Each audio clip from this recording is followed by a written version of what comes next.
નમસ્કાર @ગુજરાતમાં આપનું સ્વાગત છે। ગુજરાતમાં હાલમાં કેટલાક વિસ્તારોમાં વરસાદી માહોલ છવાયો છે।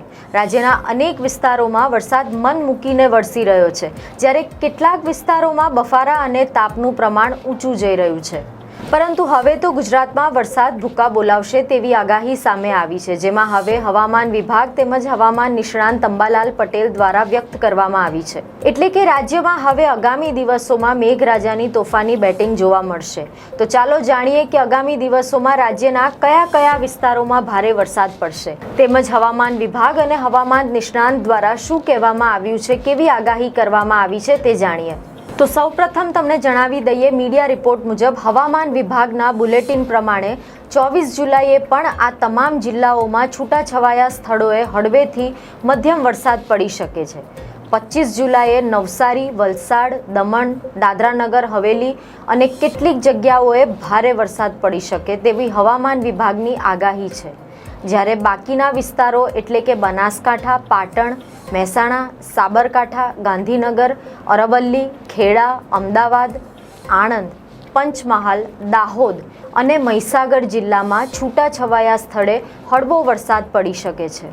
આ વિશે ડિટેલમાં વાત કરીએ તો 25 જુલાઈએ વડોદરા, છોટાઉદેપુર, નર્મદા, ભરૂચ, સુરત, ડાંગ, તાપી, નવસારી, વલસાડ, દમણ, દાદરાનગર હવેલી, સુરેન્દ્રનગર, રાજકોટ, જામનગર, પોરબંદર, જૂનાગઢ, અમરેલી, ભાવનગર, મોરબી, દ્વારકા, ગીર, સોમનાથ, બોટાદ, કચ્છ અને દીવમાં હળવો વરસાદ પડવાની આગાહી છે, જ્યારે 26 જુલાઈએ ગુજરાતમાં કેટલીક જગ્યાઓએ ભારે વરસાદ પડશે તેવી આગાહી છે। આવા જિલ્લાઓમાં પંચમહાલ, દાહોદ, મહીસાગર, છોટાઉદેપુર, નર્મદા, ડાંગ, તાપી, નવસારી, વલસાડ, દમણ, દાદરાનગર હવેલી, અમરેલી અને ભાવનગરનો સામેલ છે। બાકીના જિલ્લાઓમાં 26મીએ હળવો વરસાદ પડી શકે છે, જે દરમિયાન પવનની ઝડપ 30થી 40 કિલોમીટર પ્રતિ કલાક રહેવાની આગાહી છે। આ પછી 27 જુલાઈએ ગુજરાતમાં બનાસકાંઠા, સાબરકાંઠા, અરવલ્લી, પંચમહાલ, દાહોદ, મહીસાગર, વડોદરા, છોટાઉદેપુર, નર્મદા, ભરૂચ, સુરત, ડાંગ, તાપી, નવસારી, વલસાડ, દમણ, દાદરાનગર હવેલી, અમરેલી, ભાવનગર, ગીર, સોમનાથ અને દીવમાં છૂટાછવાયા સ્થળે ભારે વરસાદ પડે તેવી શક્યતા છે। મહત્વનું છે કે મીડિયા અહેવાલ મુજબ હાલમાં ચોમાસાનો એક ટ્રોફ રચાયો છે, જેમાં રાજસ્થાનના શ્રી ગંગાનગરથી લઈને રોહતાક, લખનઉ, વારાણસી, ડેલ્ટનગંજ, જમશેદપુર, કોન્ટાઈથી પસાર થઈને બંગાળની ખાડી સુધી જાય છે। તો બીજી તરફ ગુજરાતમાં 3-4 દિવસથી ચોમાસાએ ફરી જમાવટ કરી છે અને જે જિલ્લામાં લગભગ 8-10 દિવસથી વરસાદ ઓછો થઈ ગયો હતો, ત્યાં ફરી ભારે વરસાદ પડી રહ્યો છે। મીડિયા રિપોર્ટ મુજબ હવામાન વિભાગે ઘણા જિલ્લાઓમાં રેડ એલર્ટની સાથે ઓરેન્જ એલર્ટ જાહેર કર્યું છે। આ ઉપરાંત જૂનાગઢ, બોટાદ, સુરેન્દ્રનગર, આણંદ, રાજકોટ જિલ્લામાં પણ ઓરેન્જ એલર્ટ જાહેર કરવામાં આવ્યું છે। આમાં દ્વારકા, કચ્છ, બનાસકાંઠા, જામનગરનો સમાવેશ થાય છે। રાજ્યમાં હજુ પણ ચોમાસાની ગતિવિધિ ચાલુ છે, જેના કારણે ઘણી જગ્યાઓએ વરસાદ પડી રહ્યો છે। IMDએ આ ચોમાસા વિશે કહ્યું છે કે હાલમાં તેની ગતિવિધિ જોવા મળશે। હવે આપણે વાત કરીશું ગુજરાતના જાણીતા હવામાન નિષ્ણાંત અંબાલાલ પટેલની, કે અંબાલાલ પટેલની ગુજરાત માટે વરસાદની આગાહી શું કહે છે। તો મીડિયા રિપોર્ટ મુજબ એવું જાણવા મળી રહ્યું છે કે હવામાન નિષ્ણાંત અંબાલાલ પટેલ દ્વારા રાજ્યમાં આગામી દિવસોમાં ભારેથી અતિભારે વરસાદની આગાહી કરવામાં આવી છે। અંબાલાલ પટેલ મુજબ તારીખ 27 જુલાઈથી ભારે વરસાદ પડવાની શરૂઆત થશે, તેમજ તારીખ 27 અને 28 જુલાઈએ રાજ્યના મોટા ભાગના જિલ્લાઓમાં ભારે વરસાદ પડશે। તારીખ 2 ઓગસ્ટ સુધી ભારેથી અતિભારે વરસાદની અંબાલાલ પટેલે આગાહી કરી છે। હવામાન નિષ્ણાંત અંબાલાલ પટેલે સૌરાષ્ટ્ર, ભરૂચ, બોડેલીમાં ભારે વરસાદની આગાહી કરી છે। ઉત્તર દક્ષિણ ગુજરાત અને મધ્ય ગુજરાતમાં ભારે વરસાદની આગાહી કરવામાં આવી છે। પાટણ, મહેસાણા, કચ્છમાં પણ ભારે વરસાદ થશે। ભારે પવન સાથે વરસાદની ગતિમાં પણ વધારો રહેશે। જોકે હાલમાં ગુજરાતમાં હળવો વરસાદ તો ચાલુ જ છે। તાજેતરમાં છેલ્લા અને આ અઠવાડિયે વરસાદ જોવામાં મળી રહ્યો છે। ઘણા જિલ્લાઓમાં સતત વરસાદ પડી રહ્યો છે।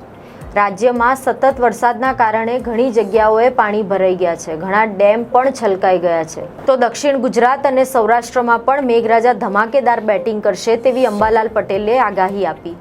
હવામાન નિષ્ણાંત અંબાલાલ પટેલે સૌરાષ્ટ્ર ભરૂચ બોડેલીમાં ભારે વરસાદની આગાહી કરી. ઉત્તર દક્ષિણ ગુજરાત અને મધ્ય ગુજરાતમાં ભારે વરસાદની આગાહી કરવામાં આવી છે. પાટણ, મહેસાણા, કચ્છમાં પણ ભારે વરસાદ થશે. ભારે પવન સાથે વરસાદની ગતિ પણ વધારે રહેશે. જોકે હાલમાં ગુજરાતમાં હળવો વરસાદ ચાલુ છે. તાજેતરમાં છેલ્લા અને આ અઠવાડિયે વરસાદ જોવા મળી રહ્યો છે.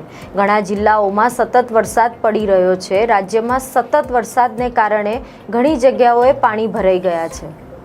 ઘણા ડેમ પણ છલકાઈ ગયા છે. તો દક્ષિણ ગુજરાત અને સૌરાષ્ટ્રમાં પણ મેઘરાજા ધમાકેદાર બેટિંગ કરશે તેવી અંબાલાલ પટેલે આગાહી આપી.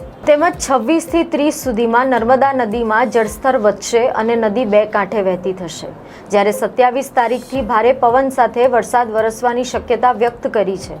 તો બીજી તરફ એવા મીડિયા અહેવાલો છે કે હવામાન વિભાગે જણાવ્યું હતું કેટલાક દિવસોથી ચોમાસાની પ્રવૃત્તિ ઓછી હતી, પરંતુ હવે ફરીથી સક્રિય થવાને કારણે હળવો વરસાદ પડી રહ્યો છે. જુલાઈના છેલ્લા અઠવાડિયામાં હજુ પણ વરસાદ પડવાનો છે. હાલ તો ગુજરાતમાં સામાન્ય વરસાદની શક્યતા છે. ગુજરાતમાં વરસાદનું જોર ઘટી ગયું છે. તેનું કારણ છે દક્ષિણ ચીન તરફ એક વાવાઝોડું બની રહ્યું છે. આફ્રિકા તરફથી આવતા પવનો અરબી સમુદ્રમાં આવી 1.5 કિલોમીટર ઊંચાઈના પવનો વાવાઝોડા તરફ જઈ રહ્યા છે. આફ્રિકા તરફથી આવતા પવનો અરબી સમુદ્રમાં આવી 1.5 કિલોમીટર ઊંચાઈના પવનો વાવાઝોડા તરફ જઈ રહ્યા છે, જેના કારણે અરબી સમુદ્ર કે બંગાળના ઉપસાગરમાં ભેજ આવી શકતો નથી, જેથી હવે રાજ્યમાં નવો વરસાદનો રાઉન્ડ શરૂ થવા જઈ રહ્યો છે. ગુજરાતના કેટલાક ભાગોમાં મુશળધાર વરસાદ થવાની શક્યતા રહેલી છે. ગુજરાતના કેટલાક ભાગોમાં જળબંબાકાર થશે. નદી, તળાવ, ચેકડેમ ઓવરફ્લો થવાની શક્યતા રહી છે. અનેક આવી બીજી ખબરો સાથે ફરી મળતા રહીશું. ધન્યવાદ.